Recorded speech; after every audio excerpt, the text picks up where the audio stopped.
ॐ नमः सिद्धेभ्यः। ॐ नमः सिद्धेभ्यः। नमः श्रीवीतरागाय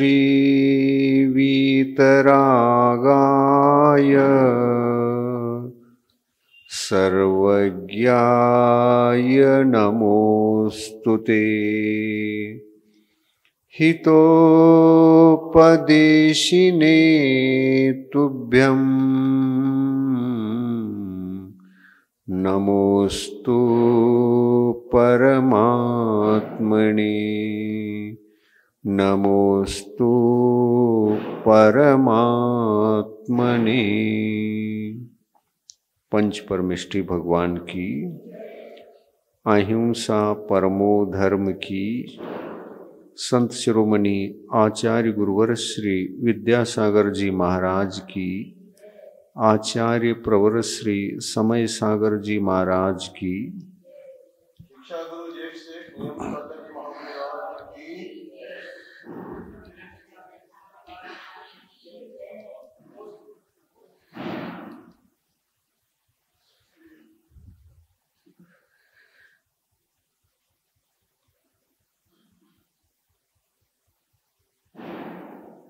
जिनको हम सर्वज्ञ प्रभु कहते हैं, वे सर्वज्ञ देव तीर्थंकरों की अपेक्षा से चौथे काल में 24 तीर्थंकर हो गए। हम तीर्थंकरों को ही मूल रूप से याद करते हैं। धर्म के क्षेत्र में सर्वोपरि स्थान तीर्थंकरों का होने से उन्हीं को हम याद करते हैं, क्योंकि वे तीर्थंकर हैं, इसलिए तीर्थ नायक भी हैं। ऐसे तीर्थनायक प्रभु 24 हुए हैं। हमारे लिए अंतिम तीर्थनायक भगवान महावीर स्वामी रहे, और ये महावीर स्वामी हमारे लिए बड़े उपकार करके तीर्थ को आगामी काल में जो भी पंचम काल बचा है, लगातार ये तीर्थ चलता रहे, ऐसी दिव्य ध्वनि खिरा के बड़ा उपकार किया है पंचम काल के जीवों पर। 24 के 24 सारे तीर्थंकर एक ही स्वर से, कोई मतभेद नहीं। केवल ज्ञानियों में वैसे तो मतभेद होता ही नहीं, क्योंकि जगत का जो वस्तु स्वरूप होता है वो प्रत्यक्ष सभी के उस केवल ज्ञान में झलकता है, और जो जैसे झलका हुआ है, झलकता रहता है, वैसा ही वे उपदेश भी देते हैं। उन्होंने केवल ज्ञान के अंदर ये देखा कि सामायिक और सामयिक, सामयिक जो होता है वह गृहस्थों के लिए होता है, श्रावकों के लिए होता है, किंतु सामायिक जो होता है वो सर्व परिग्रह त्यागी, अभ्यंतर परिग्रह व बहिरंग परिग्रह त्यागी मुनियों को होता है, दिगंबर साधुओं को होता है। बहुत सारे लोग ऐसा विचार करते हैं कि हमको सब काम छोड़ करके बैठने के उपरांत और आत्मचिंतन में डूबने के उपरांत एक मन में विशुद्धि की लहर प्रारंभ होती है, और वो विशुद्धि की लहर इतनी अच्छी होती है कि उसको हम सामायिक समझते हैं। ऐसा दिन भर 24 घंटे में कभी विशुद्धि नहीं होती। इतनी बड़ी विशुद्धि हम जब बैठ जाते हैं शुभाशुभ सभी कार्यों को छोड़कर, तो उस समय की विशुद्धि को सामायिक समझने लगते हैं। ये 24 तीर्थंकर भगवान कहते हैं उसको सामायिक मत समझो, वो सामायिक है ही नहीं। यह ठीक है कि आप अपने घर के कार्यों से, परिग्रह के कार्यों से, पंचेंद्रिय विषयों के कार्यों से निवृत्त हो चुके हैं, और निवृत्त होने के कारण से ही अशुभ भावों की उत्पत्ति उस वक्त नहीं है। अशुभ भावों की उत्पत्ति उस वक्त नहीं है, लेकिन अशुभ की उत्पत्ति में कारणीभूत क्या बता रहे? अशुभ की उत्पत्ति में कारणीभूत बाह्य पंचेंद्रिय विषयों का त्याग तो नहीं है ना? हाँ, त्याग नहीं है। अब देखिए सामायिक कैसे करना चाहिए, सामायिक किसको होता है नहीं होता है, यह बात यहां पर रखी जा रही है। सामायिक अलग विषय है और सामयिक अलग विषय है। उदाहरण के रूप में हम एक श्रावक को ले लेते हैं, और वो भी दो प्रकार के श्रावकों को ले लेते हैं, एक पाक्षिक श्रावक और एक नैष्ठिक श्रावक।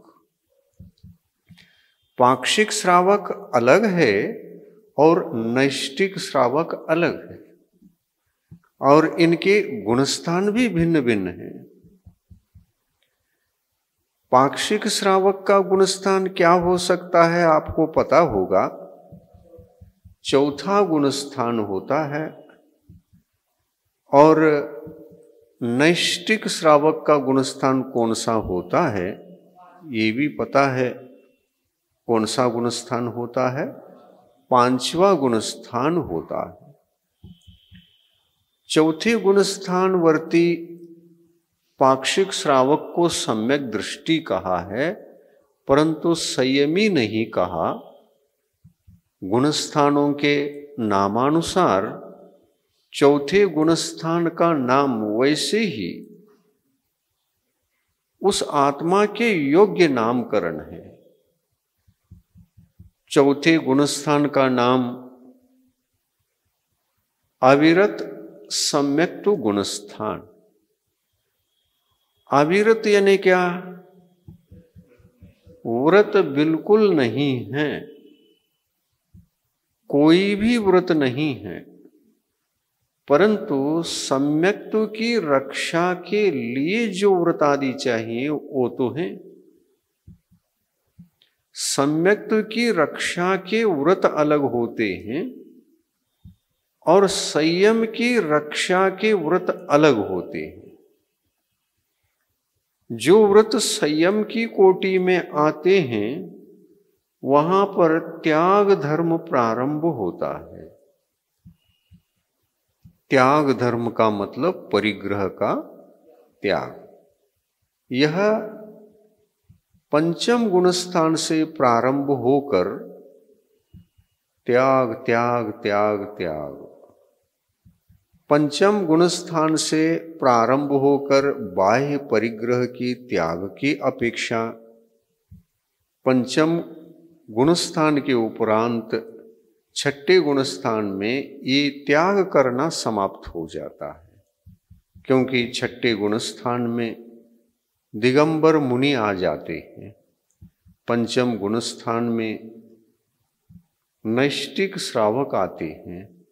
चौथे गुणस्थान में पाक्षिक श्रावक आते हैं। और इसके नीचे भी एक अवस्था ऐसी है, जो पाक्षिक श्रावक का गुणस्थान है वो तो चौथा है, लेकिन इसके नीचे भी एक पाक्षिक नाम वाला कोई भव्यात्मा है। उनका नाम है पाक्षिक गृहस्थ। क्या? पाक्षिक गृहस्थ। और इसके नीचे एक और है, उनको भी पक्षधर कहकर पाक्षिक कह तो सकते हैं। कैसे कह सकते हैं ये आज हम बता रहे हैं।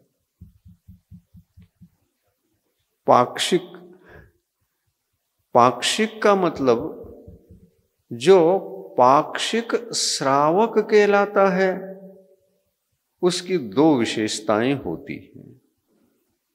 एक तो मिथ्यात्व के पक्ष को, मिथ्यात्व संसार है और संसार के कारणीभूत कषाय जो है वो अनंतानुबंधी कषाय है, जो संसार की ओर ले जाता है। अन्य कोई भी कषाय संसार की ओर खींचने वाली कषाय नहीं है। और इसी कारण से अनंतानुबंधी कषाय को छोड़कर अप्रत्याख्यानावरण प्रत्याख्यानावरण का उदय जहां रहता है, उनको चौथा और पंचम गुणस्थान कहते हैं। चौथे गुणस्थान में अप्रत्याख्यानावरण कषाय का उदय है, तो पंचम गुणस्थान में प्रत्याख्यानावरणी कषाय का उदय है। इन दोनों कषायों के साथ, यानी उदय के साथ, इन दोनों कषायों के उदय के साथ अलग अलग ये साधक जी रहे हैं। चौथे वाला अप्रत्याख्यानावरण के साथ भी जी रहा है और प्रत्याख्यानावरण कषाय के साथ भी जी रहा है, किंतु पंचम गुणस्थान वाले प्रत्याख्यानावरणी कषाय के साथ तो जी रहे हैं, किंतु अप्रत्याख्यानावरणी कषाय के साथ वो जी नहीं सकते, क्योंकि एक देश संयम की उपलब्धि होती है पंचम गुणस्थान में, और इस पंचम गुणस्थान में बाह्य परिग्रह विषयों का त्याग तो है ही नहीं, परंतु बाह्य परिग्रह विषयों को एक देश त्याग करने के कारण से वह भी किस प्रकार का त्याग? आजीवन पर्यंत त्याग। सर्व परिग्रह नहीं, एक देश परिग्रह को आजीवन पर्यंत त्याग कर चुका है। इसलिए इनको देशव्रती कहा जाता है। अब ये देश व्रत जो प्रकट होते हैं नैष्टिक श्रावक को, आप विचार करो स्वयं, क्या इस नैष्टिक श्रावक को देश व्रत प्रकट हुए हैं वो पंचम गुणस्थान को दे रहे हैं? पंचम गुणस्थान में जीवात्मा को ले जाकर वहां रख रहे हैं, तो सोचिए वह पंचम गुणस्थान में गया भव्यात्मा, तो क्या सम्यक दर्शन के बिना गया? सम्यक तो सहित ही जाना पड़ता है ना। अपने जीवन में पंचम गुणस्थान में रहते हुए द्रव्य चारित्र तो प्रकट हो सकता है, भाव चारित्र प्रकट होने के लिए कुछ शर्तें हैं, उसके बिना पंचम गुणस्थान नहीं होता। क्या शर्तें हैं? पंचम गुणस्थान की उत्पत्ति में 3 चीजें चाहिए। कौन कौन सी चीजें चाहिए? एक तो जीवन पर्यंत के लिए जितने प्रमाण में आपने बाह्य परिग्रह को त्याग किया है, वह त्याग निस्वार्थ होना चाहिए। निस्वार्थ, निस्वार्थ का तात्पर्य क्या है? मतलब विषयों का त्याग विषयों की उपलब्धि के लिए नहीं होना। विषयों का त्याग यानी परिग्रह का त्याग। परिग्रह का त्याग किस लिए होना? फिर किस लिए होना? विषयों का त्याग विषय उपलब्धि के लिए हो जाए तो उसको सम्यक दर्शन ही नहीं होगा। व्रत तो दूर की बात है, सम्यक देश व्रत जो होते हैं वो समीचीन कहलाते हैं और सम्यक्त्व के साथ हो तो देश व्रत हैं। दूसरी बात, एक तो पहली शर्त ये है कि सम्यक दर्शन होना चाहिए और सम्यक दर्शन के साथ साथ पंचम गुणस्थान के प्रवेश के काल में भीतरी दो कषायों के विजेता भी उनको होना पड़ता है। कषाय विजेता प्लस सम्यक्त्व। सम्यक्त्व की उत्पत्ति के लिए एक कषाय का विजेता होना पड़ता है। उस कषाय का नाम है अनंतानुबंधी। एक स्टेप और बढ़ो, अनंतानुबंधी को जीत लिया तो आपको चौथे गुणस्थान का लाभ हुआ। एक गुणस्थान और बढ़ो तो प्रत्याख्यानावर्णी तो उदय में है चौथे में, लेकिन एक गुणस्थान आगे बढ़ेंगे तो अप्रत्याख्यानावर्णी कषाय का जो उदय दशा है वो नहीं रहेगी। ये नियम है। तो पंचम गुणस्थान में प्रवेश करने वाला कौन से कषाय को जीतता है ये देखिए। अप्रत्याख्यानावर्णी को जीतता है। और सम्यक दर्शन को प्राप्त करने वाला कौन सी कषाय को जीत कर सम्यक दृष्टि बनता है? तो अनंत अनुबंधी कषाय एक को ही जीतता है, अनंत अनुबंधी को। तो सम्यक दृष्टि भीतरी अंतरंग परिग्रह को जीतता है, तो अनंतानुबंधी कषाय एक को ही जीतता है। परंतु दर्शन मोहिनी में से कितनी प्रकृतियों को जीत सकता है वो? 3 हैं, मिथ्यात्व, सम्यक मिथ्यात्व और सम्यक प्रकृति। इन 3 में से कितने को जीत सकता है? तो 2 जीत सकता है, 1 को जीत नहीं सकेगा। जो बचता है उसकी जीत तो सप्तम गुण स्थान को पार करने के सम्मुख अवस्था में जब जीवात्मा होता है वहां जीत लेता है, जब श्रेणी के सन्मुख होता है। क्योंकि श्रेणी में प्रवेश वही करता है जिनको सम्यक प्रकृति का उदय नहीं है। जिनको सम्यक प्रकृति का उदय नहीं है और क्षयोपशम सम्यक दृष्टि है, उदय होने से क्षयोपशम सम्यक दृष्टि है, और उदय को हटाएगा तो वह क्षायिक सम्यक दृष्टि बनेगा या तो द्वितीयोपशम सम्यक दृष्टि बनेगा। 2 में से 1 सम्यक दृष्टि बनता है। द्वितीयोपशम सम्यक दृष्टि को सम्यक तो प्रकृति के घातक, देशघाती, सर्वघाती कोई भी दर्शन मोहिनी कषाय का उदय नहीं रहता। किसको? द्वितीयोपम सम्यक दृष्टि को। क्योंकि सम्यक्त्व घातक सभी प्रकृतियों का उपशमन के बिना औपशमिक सम्यक दर्शन होता ही नहीं।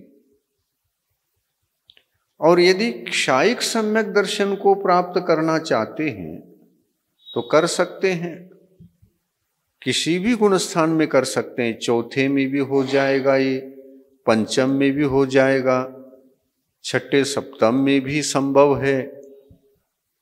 इन गुण स्थानों में क्षायिक सम्यक दृष्टि बन जाता है।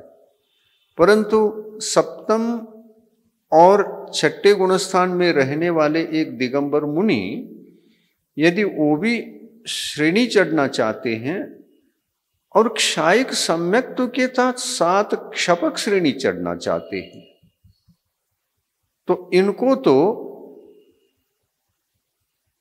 उदय का भी अभाव करना पड़ेगा और सत्ता को भी अभाव करना पड़ेगा, उदयावली को भी खाली करना पड़ेगा। सत्ता खाली, उदयावली खाली और उदय खाली। कर्म जो उदय में आते हैं वे सत्ता में होने से ही आते हैं, और सत्ता में है ही नहीं तो उनका उदय भी नहीं होता। सत्ता में रहने वाले जो कर्म हैं वो उदय में आने से पहले उदयावली में प्रवेश करते हैं। जैसे आप घर में नहीं हैं तो घर के बाहर हैं, घर में जाना चाहते हैं तो आप दरवाजे से ही प्रवेश करते हैं। क्या खिड़की में से जाते हैं? खिड़की में से तो मच्छर जाते हैं। आप दरवाजा में से ही प्रवेश करते हैं। उसी प्रकार एक क्षायिक सम्यक दृष्टि जीव क्षायिक सम्यक्त्व को प्राप्त करता है तो सत्ता को खाली करता है, उदय को भी खाली करता है और उदयावली भी उनकी खाली हो जाती है। तब उनको आत्मा का जो स्वभाव रूप सम्यक दर्शन है, क्षायिक सम्यक दर्शन, वो प्राप्त हो जाता है। किंतु अन्य जो दो सम्यक दृष्टि हैं, उपशम सम्यक दृष्टि और क्षायोपशम सम्यक दृष्टि, इन दोनों को दर्शन मोहिनी की या तो तीनों की सत्ता है या तो दो की सत्ता है और एक का उदय है। तीनों की सत्ता तो होती ही है, एक उदय में रहता है सम्यक प्रकृति। किस सम्यक दृष्टि को?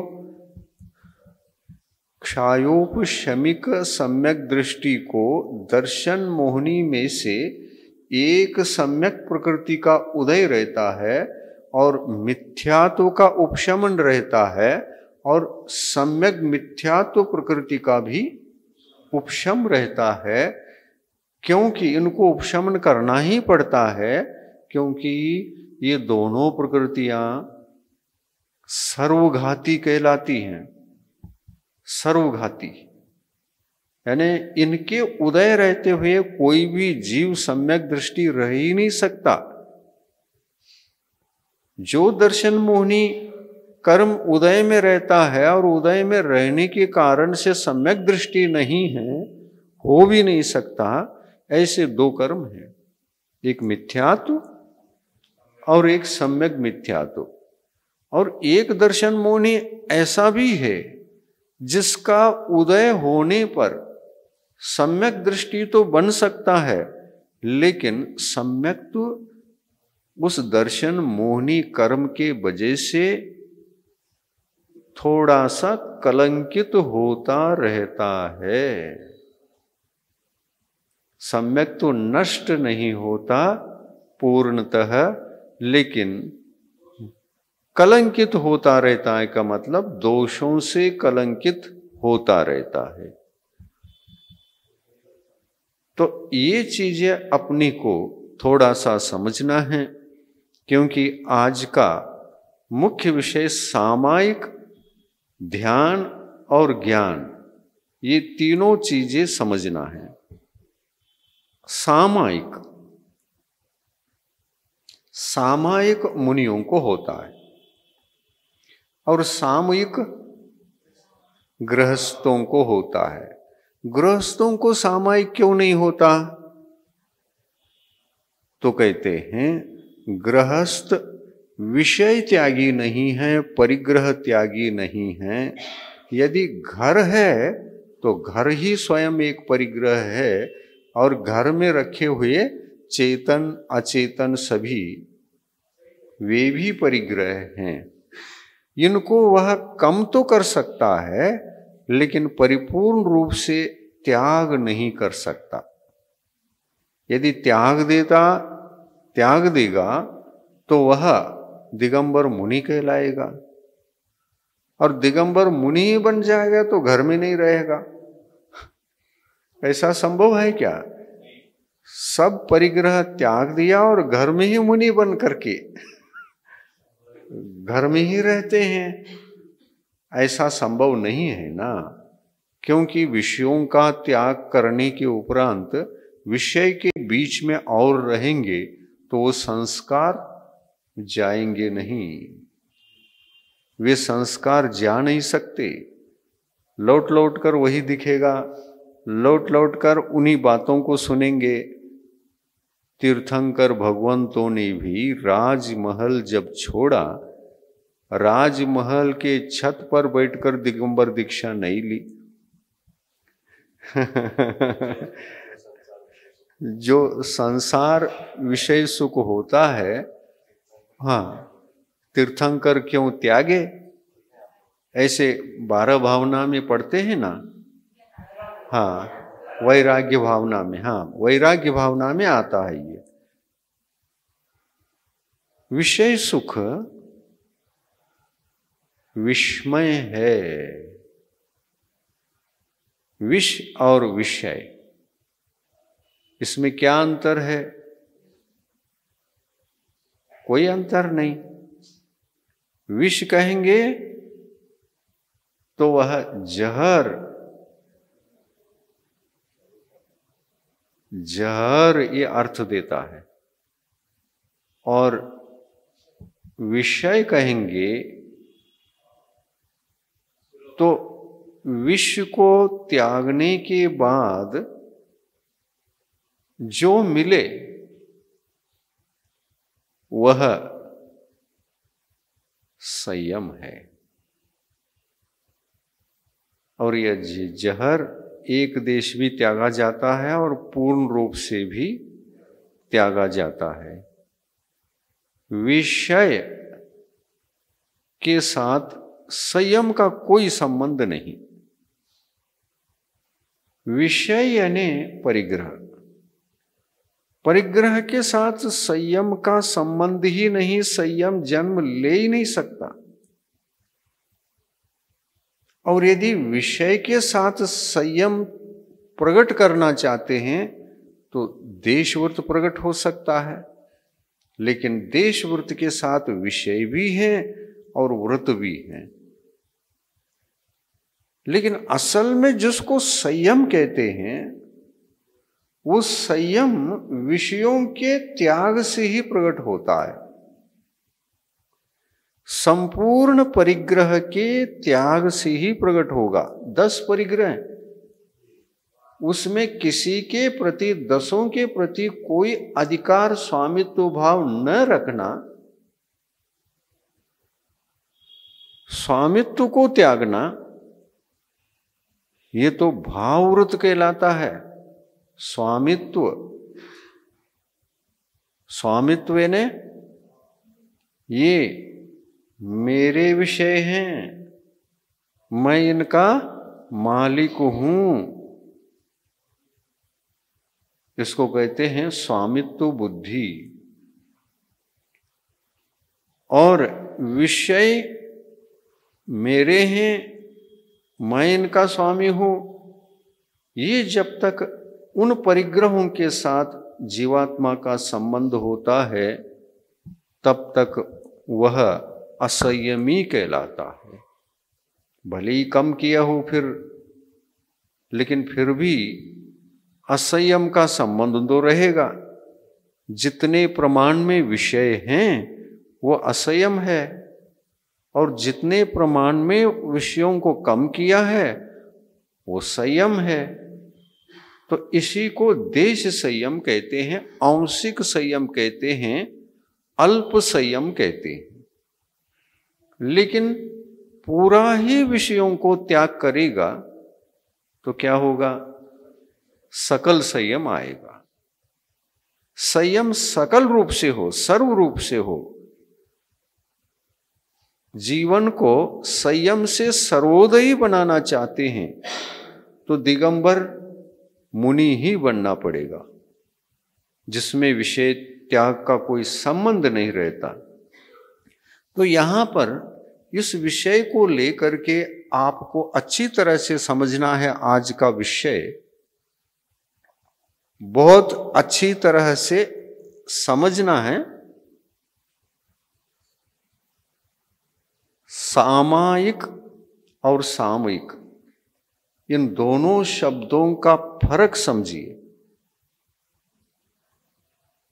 दोनों शब्दों का फर्क। सामयिक ये शब्द पंचम गुणस्थान वर्ती को ही केवल लागू होता है। चौथे गुणस्थान में अविरत सम्यक दृष्टि है। उन्होंने एक देश भी विषयों को त्याग नहीं किया है और न कोई संकल्प है। इसलिए चौथे गुणस्थान वर्ती न तो सामायिक कर सकता है, न तो सामायिक का लाभ हो सकता है, और न ही सामयिक का लाभ हो सकता है। सामयिक के लिए क्या चाहिए? सामयिक के लिए एक देश वृत्तों की उत्पत्ति आवश्यक है। जो सभी विषयों के मालिक हैं उनके पास जरा भी संयम नहीं है, और एक देश विषय को यदि त्यागा और वह भी आजीवन पर्यंत त्यागा है, थोड़े समय के लिए नहीं, थोड़ी त्यागा है, जितना त्यागा है उसको आजीवन पर्यंत के लिए त्याग कर दिया है, उसको सामयिक होता है। क्यों होता है? ऐसा क्यों कहा? क्योंकि समय की पाबंदी से, समय शब्द से सामयिक शब्द की उत्पत्ति होती है, और समता शब्द से सामायिक शब्द की उत्पत्ति होती है। समय सीमा से वह ध्यान करता है, समय की सीमा से ध्यान करता है। मुनि को यह करना पड़ता है, समय की सीमा से ध्यान। 24 घंटे वो सामायिक संयम में रहता है। ये 24 घंटे सामायिक संयम मुनि महाराज को हो रहा है, गृहस्थ को, पंचम गुणस्थानवर्ती गृहस्थ को क्यों नहीं हो रहा है? क्योंकि वहां पर समता नहीं है। समता नहीं का मतलब क्या? मैं विषयों के बिना जी नहीं सकता। तो ये विषमता हो गई क्या समता हो गई? विषमता आ गई। पर देश संयम तो है। हाँ, देश संयम को अगर ग्रहण करके रखा है तो देश संयम को इसलिए ग्रहण करके रखा है, आज मैं सामयिक करूंगा, लेकिन कल के दिन मुझे सामायिक करने का अवसर प्राप्त होना चाहिए, ऐसा कहकर वह एक देश संयम को धारण करके सामयिक करना प्रारंभ करता है। और इसमें एक देश चारित्र धर्म है, इसलिए वो सामूहिक है,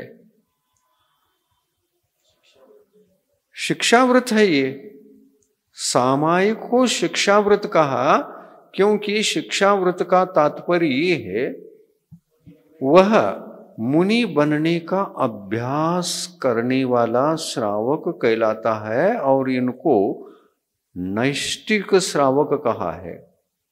नैष्टिक का तात्पर्य यह है कि चारित्र धर्म के प्रति निष्ठा जो पालन कर रहा है उसके प्रति निष्ठा है, यानी अचलता है, अडिगता है, आजीवन इसलिए कर चुका है क्योंकि मुझे पीछे नहीं मुड़ना।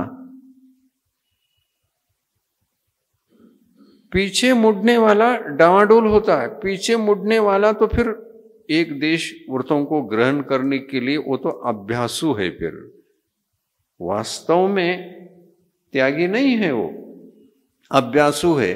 तो चौथे गुणस्थान में अभ्यास हो सकता है।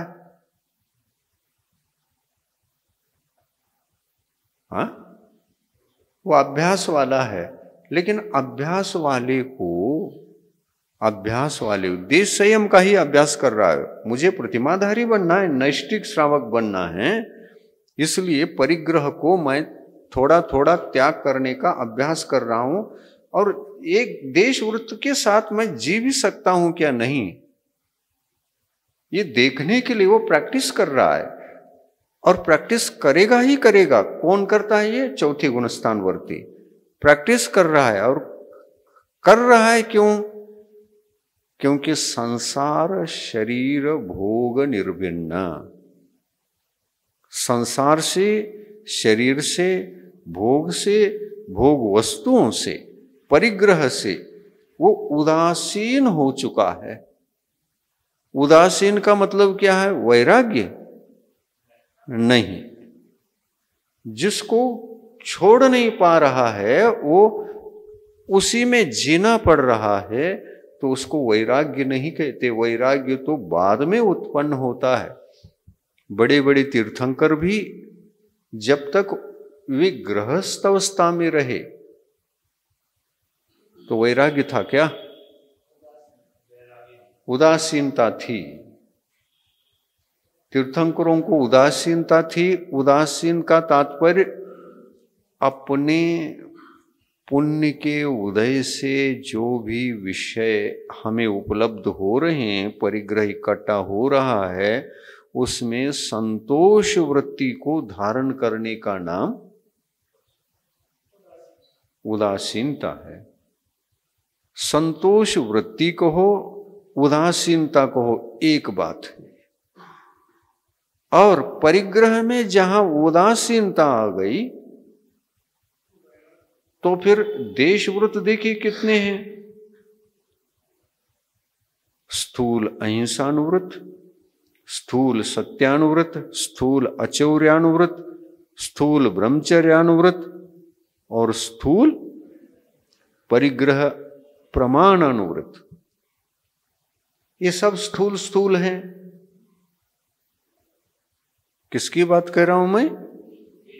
पंचम गुणस्थान देश वृत्ति के जो व्रत होते हैं वो स्थूल कहलाते हैं, उनकी बात है ये।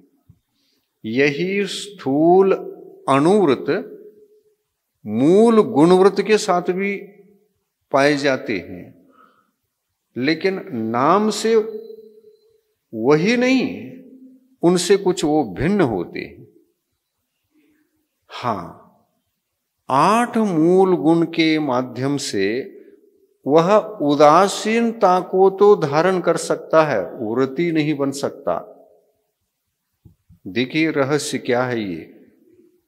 8 मूल गुण के नाम भी वही हैं, और देश व्रत जो धारण किया जाता है 5 अनुव्रत, उनका नाम भी वही है। नाम एक होते हुए भी दोनों में बहुत बड़ा फर्क है। चौथे गुण स्थान में प्रवेश करने वाला अविरत सम्यक दृष्टि को नियम से 8 मूल गुणों का धारी होना ही पड़ता है। और पंचम गुण स्थान में प्रवेश करने के लिए एक अविरत सम्यक दृष्टि को आजीवन पर्यंत कुछ परिग्रह को त्यागना ही पड़ता है। इनके व्रतों को भी स्थूल अहिंसा अनुव्रत कहा। और नीचे 8 मूल गुणों को धारण करके जो अविरत सम्यक दृष्टि बना है, जिनको चौथा गुण स्थान है, उनको 8 मूल गुण होते हैं। पर ये 8 मूल गुण कुछ परिग्रह त्याग के कारण से उत्पन्न हुए हैं, ऐसा नहीं समझना। क्योंकि यहां का स्थूल परिग्रह प्रमाण व्रत का अर्थ है संतोष वृत्ति को धारण करोगे तो वही स्थूल परिग्रह प्रमाण अनुव्रत प्रकट होता है। संतोष भाव को भी व्रत कहा, उपचार से कहा। उपचार से कहा क्यों कहा? संतोष वृत्ति तो जगी है ना। अनादिकाल से लतपत था विषय कषायों में यह जीव, उसमें संतोष भावना तो आ गई ना। संतोष भावना का मतलब ये है मैं विषयों की अति आशा नहीं करूंगा। हाँ, गृद्धता नहीं रहेगी। उदासीनता इसी का नाम है। और इसको संतोष वृत्ति कहें तो कोई अन्योक्ति नहीं। संतोष की भावना जगती है पहले प्रारंभिक दशा में। देखिए, ऐसा कभी होता है? संतोष वृत्ति तो जगी नहीं और अति आशा विषयों के प्रति मन में बसी हुई है। वो क्या एकाएक त्याग की ओर बढ़ सकता है? पहला क्या जगाता है वो?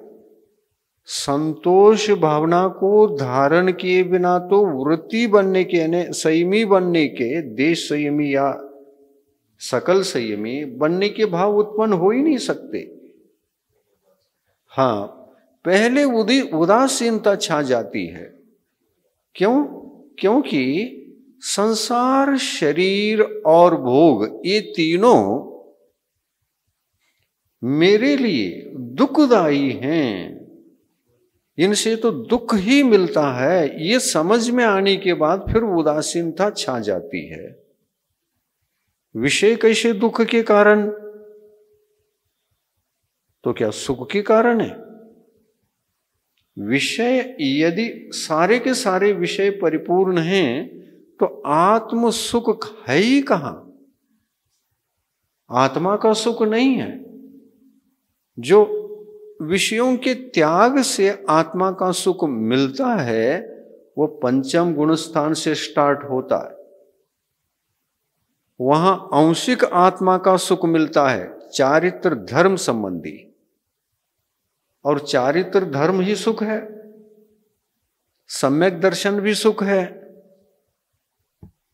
सम्यक ज्ञान भी सुख है, नहीं है? सम्यक ज्ञान सुख है या दुख है? और मिथ्या ज्ञान दुख है। मिथ्या चारित्र सुख है या दुख है? मिथ्या चारित्र दुख है। मान के चलिए आप सकल संयम को धारण करके सभी विषयों को त्यागा, बाह्य परिग्रह को सब प्रकार से त्यागा। इतना त्याग करने पर क्या आत्मा को सुखी कह सकते हैं? आत्मा का सुख यहां प्रकट नहीं होगा। क्यों? हाँ, मूर्छा परिग्रह, अंतरंग मूर्छा भाव को नहीं त्यागा। और सुख की अनुभूति के लिए मूर्छा भाव को त्यागना पड़ता है कि केवल बाह्य वस्तुओं को त्यागना पड़ता है?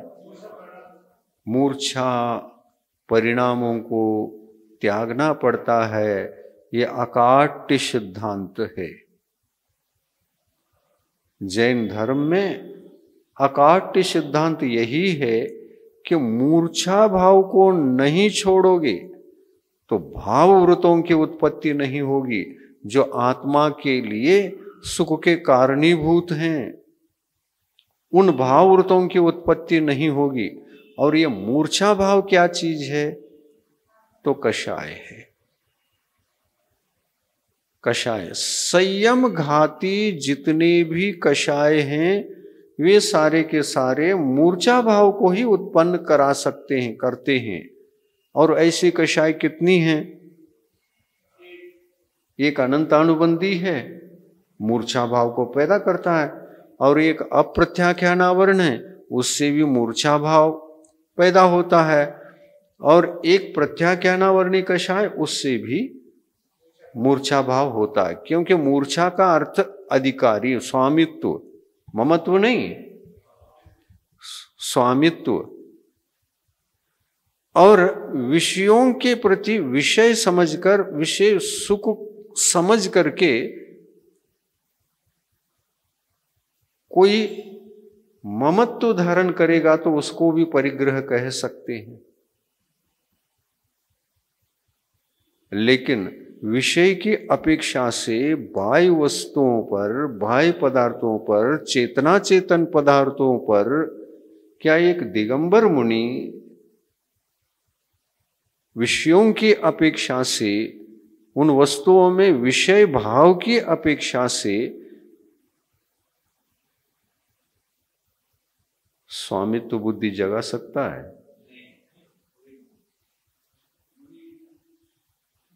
तो मुनि नहीं कहलाएंगे। देखिए, गुणस्थान को जब हमको चढ़ना होता है, सीधा मुनि बन सकते हैं पहले गुणस्थान से, सीधा, अन्य गुणों का स्पर्श नहीं, गुणस्थानों का, अन्य गुणस्थानों का स्पर्श किए बिना सीधा हम सप्तम गुणस्थान में प्रवेश पा सकते हैं। तो इन मुनि महाराजों की क्या विशेषता है जो पहले गुणस्थान से सप्तम गुणस्थान में प्रवेश करते हैं? तो देखिए, ये रहस्य उद्घाटित करते हैं हम। बड़ा रहस्य है। कषाय 4 प्रकार की हैं, अनंतानुबंधी, अप्रत्याख्यानावरण, प्रत्याख्यानावरण और संज्वलन। 9 कषाय। 9 कषाय को तो गौण करते हैं, क्योंकि वस्तुतः 9 कषाय कषायों के सहायक बनते हैं, केवल सहायक बनते हैं, वे संयम विनाशक नहीं कहलाते। सहायक हैं, कषायों के सहायक अकषाय, किंचित कषाय। तो मुख्य रूप से कषाय यदि हैं तो 4 ही प्रकार की कषाय, अनंतानुबंधी, अप्रत्याख्यानावरण, प्रत्याख्यानावरण और संज्वलन, 4 ही प्रकार की ये कषाय हैं। इसमें मूर्छा भाव को पैदा करने वाली कषाय कितनी है? 3 है। जहां पर परिग्रह एक देश हो या सर्वदेश हो, वहां मूर्छा भाव पैदा करने के लिए कषाय कारण हैं 3। एक अनंतानुबंधी, एक अप्रत्याख्यानावरण और एक प्रत्याख्यानावरण। प्रत्याख्यानावरण कषाय एक देश परिग्रह में जितना त्यागा है उसको छोड़ो, उसमें मूर्छा भाव धारण नहीं करेगा। जितने प्रमाण में कम किया है, और ये कम करने की जो सिलसिला चलती है, कहां से कहां तक चलती है, देखिए, 1 से लेकर 1 अंश से लेकर के 99 तक चलती है। थोड़ा थोड़ा थोड़ा थोड़ा कम करता करता करता जा रहा है, और जितना कम कर रहा है वो आजीवन कर रहा है, लेकिन थोड़ा थोड़ा थोड़ा करता जा रहा है।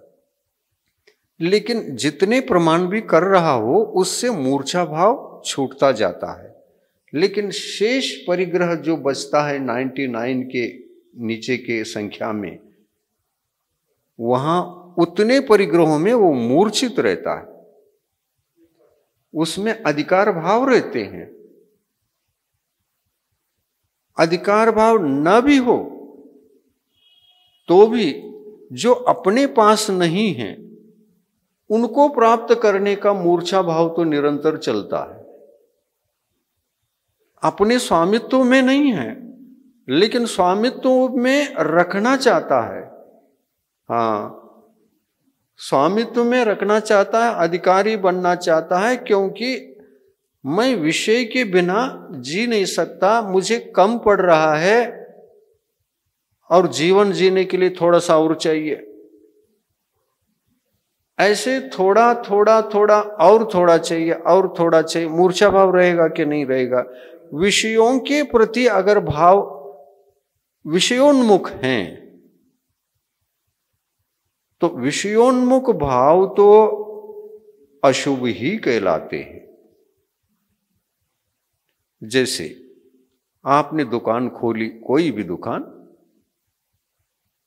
इस साल वार्षिक जो इनकम है, वार्षिक इनकम इस बार का 30 लाख अगर हो गया तो 30 लाख हो गया तो कि 30 लाख से ज्यादा नहीं चाहोगे? यदि आवश्यक है तो चाहोगे ही चाहोगे, चाहे आप पंचम गुणस्थानवर्ती हो चाहे चौथे गुणस्थान की कथा ही मत करो, क्योंकि वो पूरा ही विषयानुरागी है, सिर्फ संतोष भावना मात्र जगी है, वृत्तों की ओर उन्मुख नहीं है। वो वृत्तों की ओर उन्मुख नहीं है, हाँ वृत्तों की अपेक्षा जरूर रखता है, और इसीलिए सम्यक दृष्टि है। वृत्तों की अपेक्षा रखता है और अपेक्षा वृत्तों की है, इसलिए संतोष वृत्ति को धारण करने के भाव आए हैं। ये रहस्य जान लो, बहुत सूक्ष्म है, कभी कोई चर्चा करती नहीं, बहुत गहरी चर्चा है ये। कैसे आत्मा अपने परिणामों से सम्यक दृष्टि बनता है, भीतरी कषाय परिणति क्या होती है, दर्शन मोहिनी प्रकृति की दशा क्या होती है, कैसा त्याग धर्म और सम्यक तो धर्म प्रकट होता है, बड़ी गहरी चर्चाएं हैं ये। जैन शासन में इतनी गहरी चर्चा की है, इतनी गहरी चर्चा की है, ये चर्चा कभी खत्म ही नहीं होती। ये चर्चा इतनी विशद है कि वो खत्म नहीं होती। समय कम पड़ता है, और समय कम पड़ भी गया, हो गया टाइम। सर्वार्थ सिद्धि में रहने वाले जो देव हैं, वो देव भी 33 सावरूपम तक क्या कहलाता है, 33 असंख्य वर्ष हो जाते हैं। वे इन्हीं विषयों पर जो चर्चा करते रहते हैं, सर्वार्थ सिद्धि आदि के देव, इन्हीं विषयों को जो चर्चा करते हैं, उनकी उम्र कम पड़ जाती है, चर्चा अधूरी रह जाती है, खत्म ही नहीं होता है। ये इतना विषय है, इतना विषय है। मैं क्या बता रहा हूं, कषाय 4 प्रकार की हैं। अनंतानुबंधी कषाय, अति आशा वाली कषाय, अप्रत्याख्यानावर्णी कषाय, अति है क्या, संतोष है। हाँ, अनंतानुबंधी को अति कहोगे तो इसको संतोष कहना चाहिए। इसलिए संसार शरीर भोग निर्भिन्न ये कहा, यानी उदासीनता होती है, संतोष वृत्ति होती है। ऐसा यह सम्यक दृष्टि का ही लक्षण हो सकता है। मिथ्या दृष्टि जीव कभी भी संतोष भावना के साथ जी नहीं सकता, क्योंकि वहां अनंतानुबंधी कषाय अति इच्छा वाली कषाय बैठी हुई है। प्रथम गुणस्थान द्वितीय गुणस्थान में रहने वाला जीव अनंतानुबंधी के उदय के साथ जीता है। तीसरे गुणस्थान में और चौथे गुणस्थान में अप्रत्याख्यानावर्णी कषाय के साथ जी रहा होता है। उदय तीसरे गुणस्थान भले ही सम्यक तो नहीं है, लेकिन अनंतानुबंधी कषाय का उदय भी वहां नहीं है। तो देखिए, अति आशा कितनी गुणस्थानों में? पहले और दूसरे में। और तीसरे गुणस्थान में गया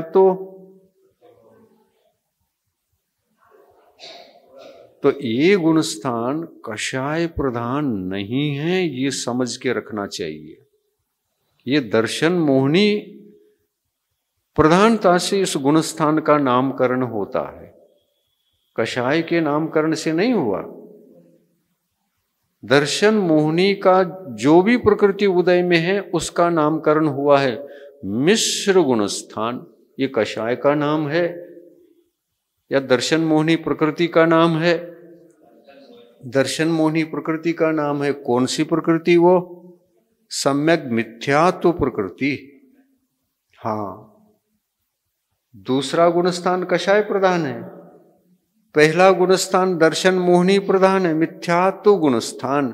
अनंतानुबंधी गुणस्थान ऐसा कहा? मिथ्यात्व गुणस्थान दर्शन मोहनी प्रकृति के उदय के प्रधानता से है। वो जैसे वो मिथ्यात्व की प्रधानता से है, तीसरा गुणस्थान सम्यक मिथ्यात्व प्रकृति के उदय की प्रधानता से उसका नामकरण पड़ा हुआ है। दूसरा गुणस्थान सासादन सम्यक्त्व, ये कहा है ना, सासादन सम्यक्त्व। क्या मतलब है? सासादन का क्या अर्थ है? तो कहते हैं सासादन यानी आसादना, स आसादना, स आसादन सासादन। स के साथ आ की संधि होने से सासादन शब्द की उत्पत्ति बनती है। स यानी सहित, आसादन यानी विराधना, विनाश नहीं विराधना। जिन्होंने ऊपरी गुण स्थानों में रहते हुए सम्यक्त्व के साथ रहते हुए सम्यक्त्व की आसाधना करके नीचे की ओर आ रहा हो, वो द्वितीय गुण स्थान में जाता है। वो द्वितीय गुण स्थान में जाता है। सम्यक्त्व धर्म की आसाधना करके यानी विराधना करके, संपूर्ण अनाचार रूप से विराधना करके नीचे के गुणस्थानों की ओर उन्मुख होते हुए द्वितीय गुणस्थान में आता है। वहां आने के बाद उस जीव को सासादन गुणस्थानवर्ती जीव ऐसा कहा जाता है। तो दूसरा गुणस्थान अनंतानुबंधी कषाय की प्रधानता से है। चौथा गुणस्थान बोलिए किसकी प्रधानता से है? अप्रत्याख्यानावर्णी कषाय की प्रधानता से है। क्या आप ये कह सकते हैं अप्रत्याख्यानावर्णी कषाय भी अति कषाय वाली है? अति कौन? अति अनंतानुबंधी। और संतुष्ट कौन? अप्रत्याख्यानावर्णी कषाय, संतुष्ट कषाय। और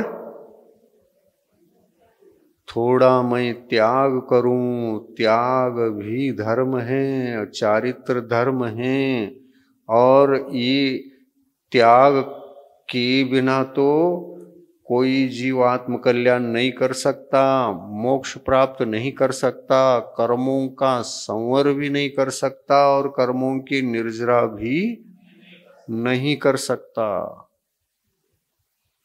इसलिए मुझे त्याग करना ही पड़ेगा। ये विचार जिस भव्य जीवात्मा के अंदर उत्पन्न होते हैं वो चारित्र धर्म की ओर उन्मुख होता है।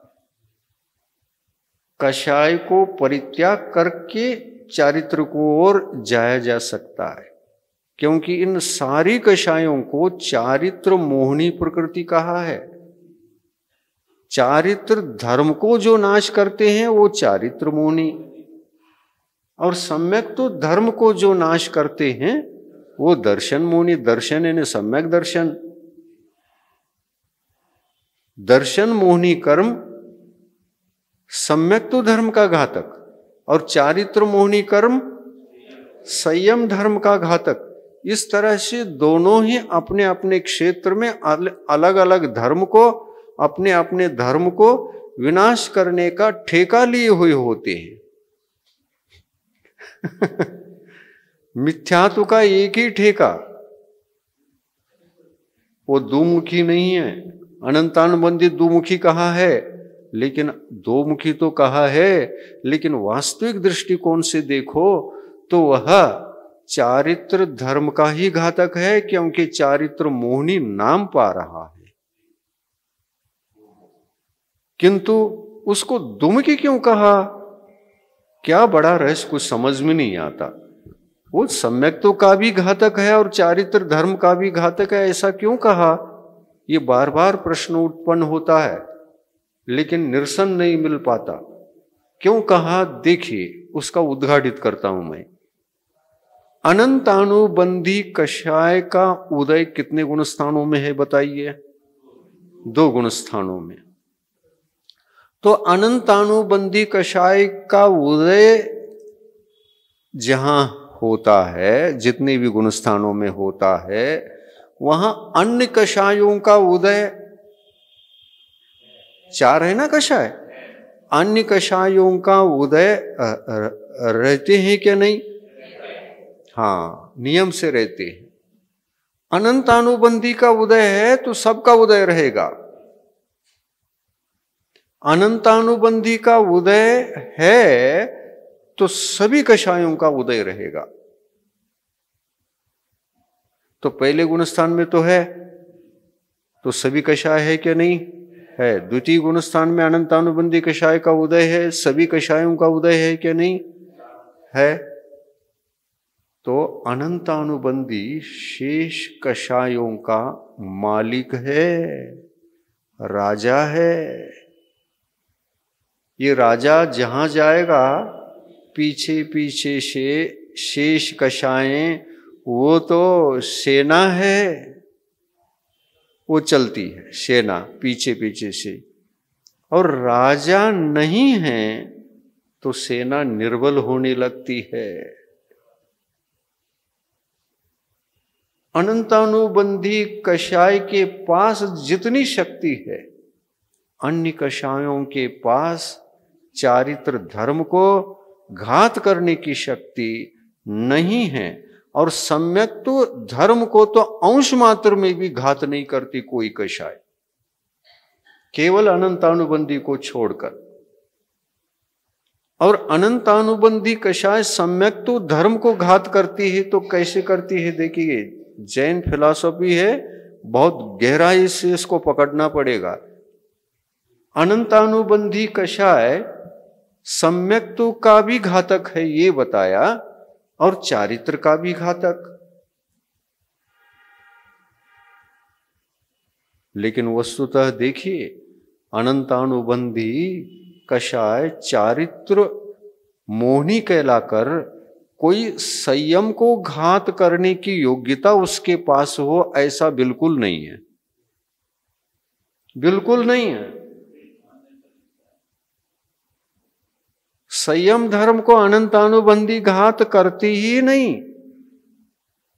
तो कौन करता है?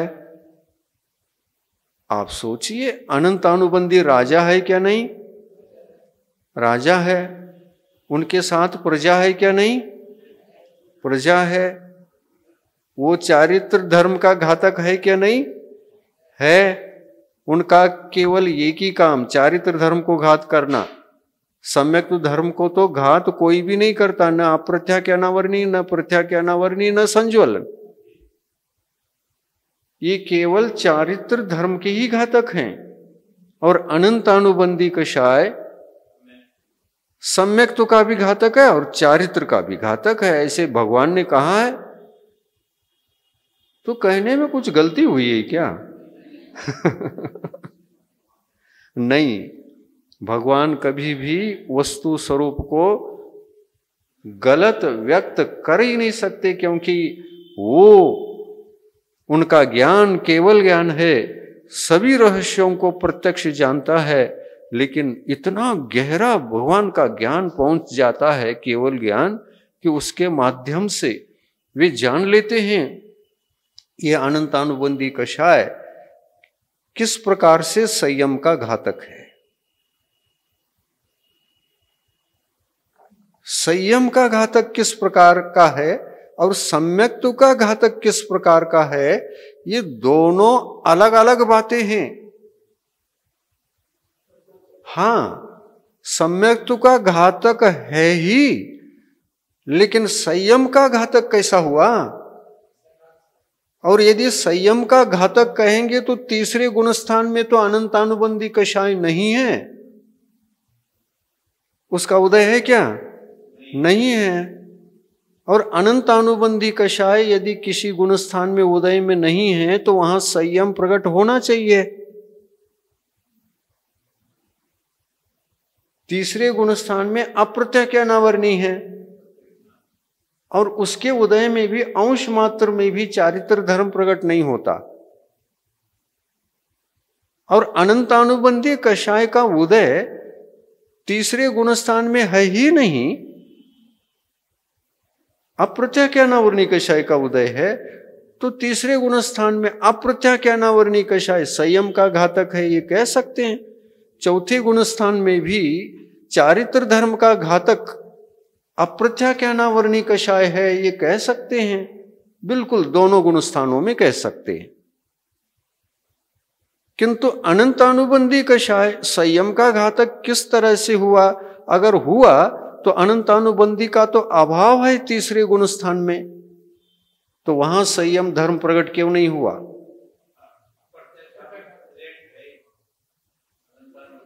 क्यों नहीं हुआ? इससे समझ में आता है कि अनंतानुबंधी कषाय किसी भी प्रकार से संयम का घातक नहीं है। अगर घातक होता तो अंश रूप से कम उसके न होने से तीसरे गुणस्थान में संयम प्रकट होना चाहिए था, और चौथे गुणस्थान में भी प्रकट होना चाहिए था।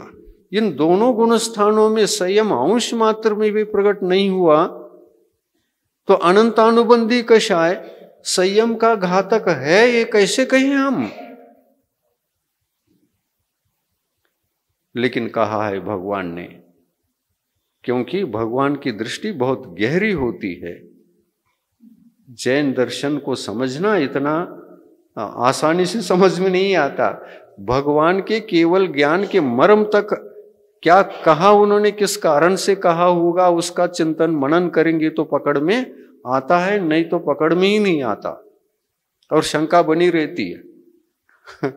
तो समय हो गया, फिर इतना ही कह करके आज विषय को रोकता हूं और इसको कल आगे बढ़ाता हूं। बहुत महत्वपूर्ण विषय है, ये सभी बहुत गहरे हैं। तो अनंतानुबंधी कषाय सम्यक्त्व का घातक तो निश्चित रूप से है। क्या प्रमाण, क्या आधार इसके लिए? तो देखिए, सम्यक्त्व के दोष 25 हैं। कितने हैं? और 25 दोष से ही सम्यक्त्व का विनाश होता है।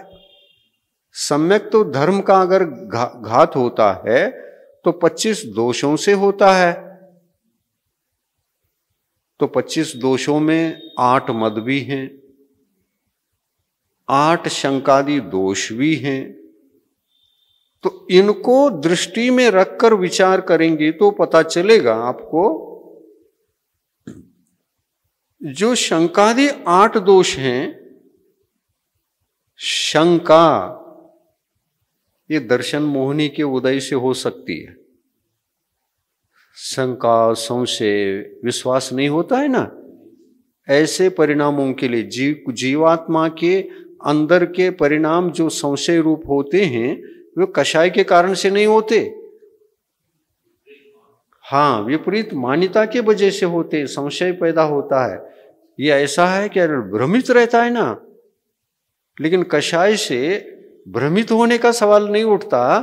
कषाय से तो इच्छाएं पैदा होती है, राग द्वेष पैदा होता है, कांक्षा पैदा होती है, वांछा, कांक्षा, अपेक्षा, इच्छा एक ही बात है, अनेक पर्यायवाची नाम है यहां।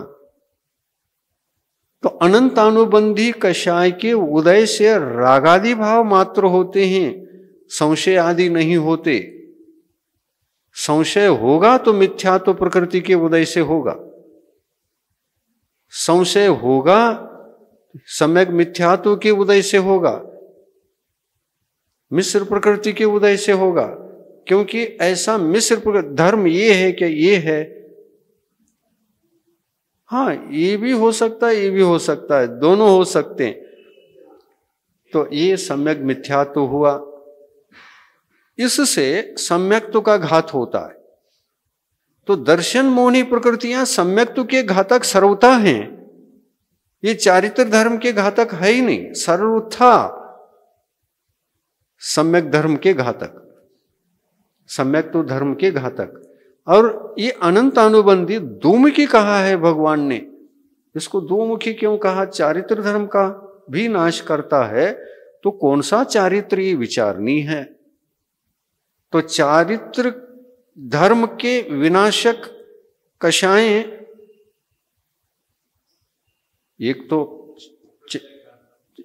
चारों को कह सकते अपन चारित्र धर्म, लेकिन चारित्र ही दो प्रकार का है, एक सम्यक्त्वाचरण चारित्र और एक संयमाचरण चारित्र। सम्यक्त्वाचरण चारित्र का मतलब सम्यक्त्व के जो 25 दोष हैं, वे दोष उत्पन्न अनंत अनुबंधी से भी होते हैं और दर्शन मोहनी के कारण से भी होते हैं। जैसे 3 मूर्ताएं, वो दोष हैं, तो ये दर्शन मोहनी की देन है या चारित्र मोहनी की देन है? दर्शन मोहनी मूर्ताएं। कुदेव को सुदेव मान बैठना, सुगुरु को कुगुरु मान बैठना, कुगुरु को सुगुरु मान बैठना, ये दर्शन मोहनी के उदय के बिना ऐसे परिणाम जीवात्मा में होते नहीं। अच्छा, अब चलते अनंतानुबंधी कषाय के उदय से कैसे परिणाम होते हैं। फिर संयम घातक भी परिणाम होते हैं, ये कहना औपचारिक कथन है, क्योंकि स्वयं अनंतानुबंधी चारित्र धर्म को घात नहीं करता, चारित्र धर्म को घात करने वाले प्रजाओं को साथ लेके चलता है। तो प्रजा कौन है? अब प्रत्याख्यानावर्णी प्रजा है, प्रत्याख्यानावर्णी प्रजा है, उनको साथ लेके चलता है चारित्र धर्म को।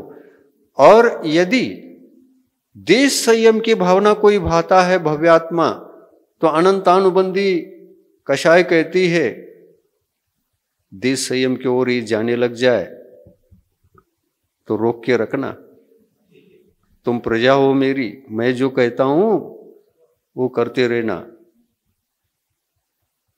ये राजा और वो प्रजा, रोक के रखना। और यदि संयमी बन रहा है, मुनि महाराज बन रहा है, तो अब प्रत्याख्यानावर्णी को नहीं कहता, प्रत्याख्यानावर्णी को कहता है तुम जरा उनको रोक रखना। तो इस तरह से औपचारिक कथन है कि अनंतानुबंधी कषाय स्वयं तो चारित्र धर्म का घातक नहीं है, ये सिद्ध हो गया। क्यों? क्योंकि उसका उदय जिन गुण स्थानों में नहीं है वहां चारित्र धर्म नहीं है। अनंतानुबंधी तीसरे में उदय है? नहीं है। चौथे में है? नहीं है। यदि अनंतानुबंधी नहीं है तो अंश मात्र में भी चारित्र धर्म प्रकट होना चाहिए था, हुआ है क्या? तो इससे क्या सिद्ध होता है? अनंतानुबंधी कषाय अंश मात्र भी चारित्र धर्म का घातक नहीं है। जब अनंतानुबंधी कषाय के उदय के साथ जो ये नियोग है, निसर्ग नियम है, राजा है तो प्रजा तो रहेगी। हाँ, राजा है तो प्रजा तो रहेगी। ये प्रजा को पाल के रखता है अनंतानुबंधी। और जब भी चारित्र धर्म का घात करना हो तो इन दोनों को आदेश देता है, हे अप्रत्याख्यानावर्ण, हे प्रत्याख्यानावर्ण, तुम प्रत्याख्यानावर्ण एक जिम्मेदारी निभा लो, इनको मुनि बनने नहीं देना। और अप्रत्याख्यानावर्ण को कहता है तुम इनको देशवृत्ति भी बनने नहीं देना। ये राजा का ऑर्डर है। इस तरह से स्वयं नहीं करता, प्रजा से करवाता है। हाँ, ये रहस्य है। इस रहस्य को समझो, शेष विषय और हम कल ले लेंगे। हाँ, ओ सामायिक तो दूर रह गया। प्रभु देव तुम्हारे पवित्र मुख से निसृत जो शीतल वाणी, जग जन मन के मल को धोती, अतः कहाती जिन वाणी। जयवंतो माँ जग में तब तक, जब तक सूरज चांद रहे।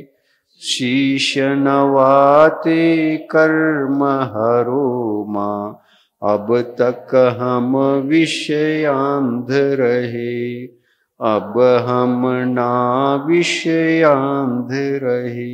जिनवानी माता की जय।